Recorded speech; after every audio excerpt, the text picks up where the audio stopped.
வணக்கம் நண்பர்களே, நான் உங்கள் மோகன்ராஜ். இன்றைக்கு நாம ஸ்டேட் அண்ட் இட்ஸ் ஆபீசர்ஸ் உடைய பர்சனல் கெப்பாசிட்டி தான் டிஸ்கஸ் செய்யவிருக்கிறோம். பொதுவா ஸ்டேட் வந்து ரெண்டு விதமான ஃபங்க்ஷன்ஸை பெர்ஃபார்ம் பண்ணும். இந்த டிஸ்டிங்ஷனை எந்த கேஸ்ல கொண்டு வராங்கன்னு பாத்தீங்கன்னா, peninsular and oriental stream navigation company versus secretary of state 1861 நடந்த கேஸ் இது. கல்கத்தா ஆப்வியஸா வந்து பிரிட்டிஷ் பீரியட்ல தான். சோ அப்ப என்ன சொல்றாங்கன்னா, ஒரு ஸ்டேட் வந்து சாவரின் ஃபங்க்ஷனை பெர்ஃபார்ம் பண்ணா அதற்கு வந்து இம்யூனிட்டியை ப்ரொவைட் பண்றாங்க. இதே நான் சாவரின் ஃபங்க்ஷன் பெர்ஃபார்ம் பண்ணும்போது ஏதோ ஒரு டார்டியஸ் ஆக்ட் கமிட் பண்றாங்கன்னா அங்க இம்யூனிட்டி கிடையாது.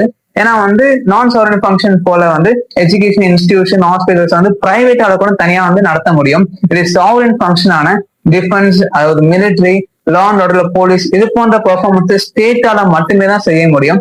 அதனால அதற்கு மட்டும் வந்து இம்யூனிட்டியை கொடுக்குறாங்க. நன்றி நண்பர்கள்.